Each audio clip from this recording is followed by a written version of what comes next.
मी माझे मित्र दीपक आणि वेदांसोबत सुट्टीचा बेत आखून ताम्हिणी घाट फिरायला गेलो होतो. त्यावेळी परतीच्या मार्गात ताम्हिणी घाटातील हा भयानक अनुभव.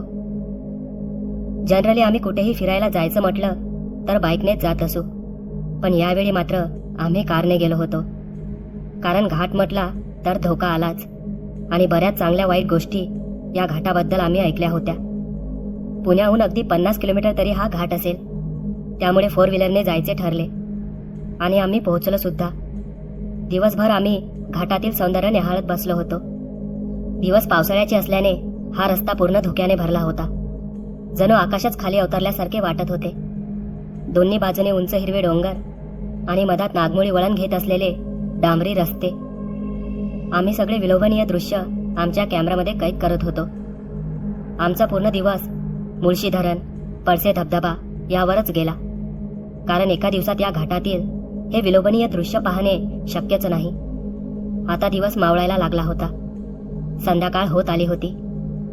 दिवसभराच्या फिरण्यामुळे चांगलीच भूक लागली होती. म्हणून परतताना तेथीलच एका टपरीवर थांबून आम्ही वडापाव, कांदा भजी खाल्ली आणि आता थेट पुण्याला पोहोचल्यावरच थांबायचं असं ठरलं. दुसऱ्या दिवशी 8 वाजता ऑफिस असल्यामुळे आम्हाला पोहोचायचं होतं आणि थकल्यामुळे आराम पण हवा होता.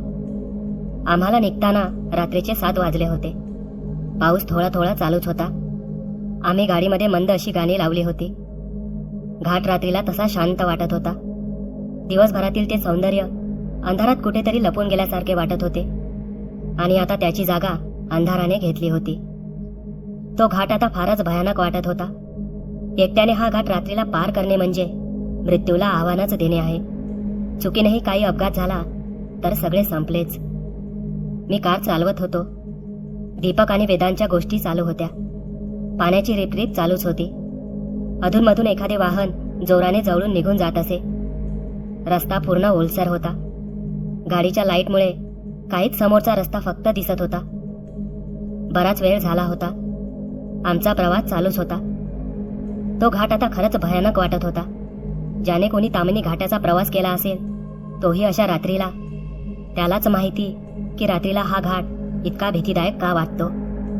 मी दीपक आणि वेदांच्या गोष्टी ऐकू लागलो. मी फक्त काही सेकंदात समोरून नजर हटवली आणि जेव्हा समोर पाहिले तेव्हा एकदम ब्रेकवर पाय गेला. पण गाडी अतिशय वेगात होती.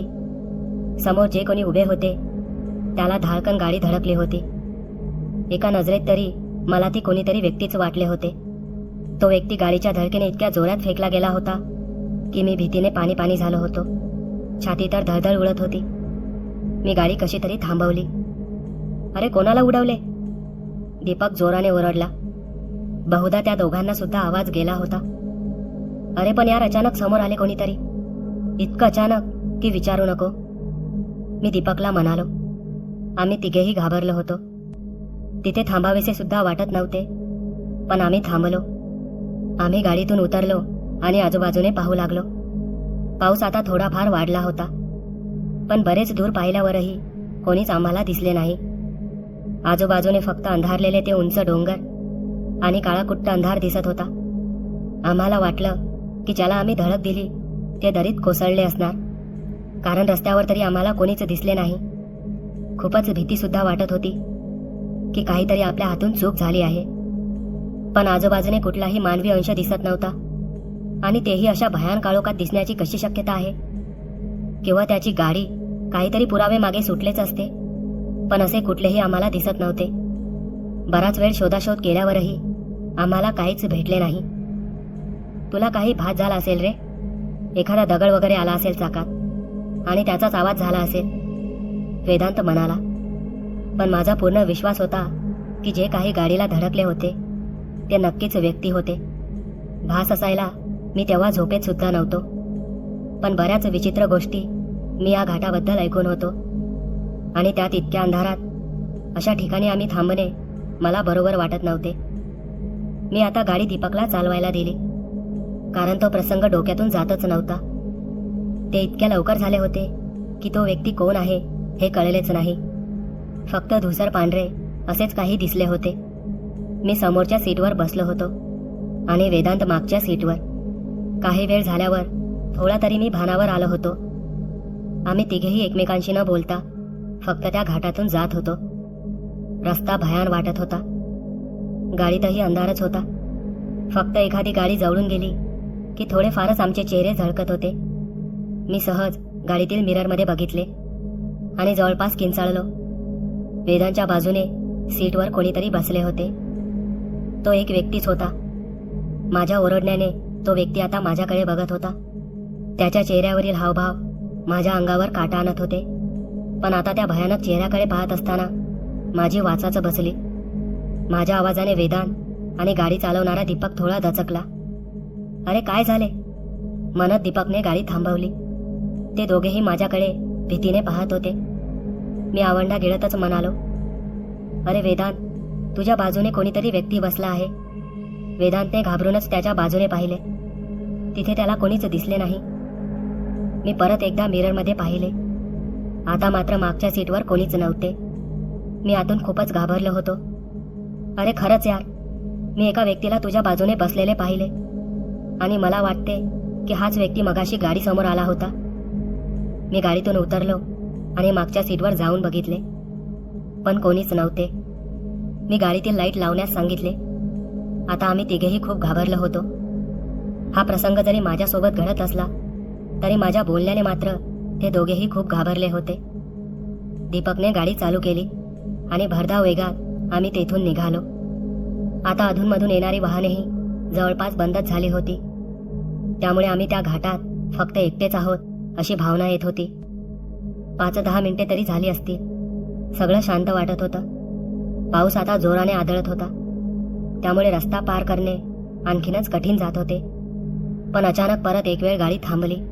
मी दीपकला जवळपास ओरडलोच, गाडी का थांबवली म्हणून. तोच घाबरत दीपक म्हणाला, तो व्यक्ती असाच दिसतो का रे, असे म्हणत त्याने समोर इशारा केला. मी टक लावून गाडीच्या हेडलाईटमध्ये समोर पाहत होतो आणि आता माझी भीतीने चांगलीच गाळण उडाली होती. समोर तोच व्यक्ती उभा होता. अगदी एकटक आमच्याकडे पाहत होता. पाण्याने चांगलाच चिंबा भिजला होता. आम्ही तिघेही खूप घाबरलो होतो. तोच गाडीचे हेडलाईट आता चालू बंद होत होते आणि लाईट चालू होताच तो व्यक्ती आमच्या जवळ येत होता. आमची धडधड वाढली होती. परत एक वेळ गाडीची हेडलाईट बंद झाली आणि तो व्यक्ती अचानक गायब झाला. आम्ही एकसारखे समोर पाहत होतो. तोच दीपकच्या बाजूने खिडकीवर टकटक झाली. तो व्यक्ती दीपकच्या बाजूने खिडकीजवळ उभा होता. तो काचेतून आम्हाला पाहत होता आणि बाहेर येण्याचा इशारा करत होता. दीपकने वेळ न घालवता पटकन गाडी चालू केली आणि भरधाव वेगाने आम्ही तेथून निघालो. हातपाय गळल्यासारखेच झाले होते. गाडीची हेडलाईट अजूनही टिमटिमत होती.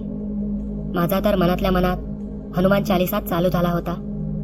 काही अंतर कापताच गाडीची हेडलाईट व्यवस्थित झाली. तेव्हा कुठे आमचा जीवात जीव आला. मी दीपकला म्हणालो, आता फक्त पुणे आल्यावरच गाडी थांबव. आमची भीती अजूनही गेली नव्हती. पण नंतर काही तो व्यक्ती आम्हाला परत दिसला नाही. आम्ही पुण्यात पोहोचलो, तेही अगदी व्यवस्थित. पण तो व्यक्ती कोण होता हे मात्र कळले नाही. आमच्या मते तरी एखाद्या अपघातातील प्रेतात्माच असायला हवी, कारण जो थरार आमच्यासोबत घडला त्यावरून तरी तो व्यक्ती किंवा माणूस वाटत नव्हता. रात्रीचा प्रवास का करू नये याची चांगलीच प्रचिती आम्हा तिघांनाही आली होती. समाप्त.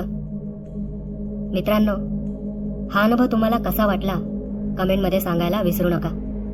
आणि जर तुम्ही या चॅनलवर नवीन असाल तर सबस्क्राईब करायला सुद्धा विसरू नका, कारण अशाच प्रकारचे सत्य अनुभव आम्ही तुमच्यासाठी घेऊन येत असतो.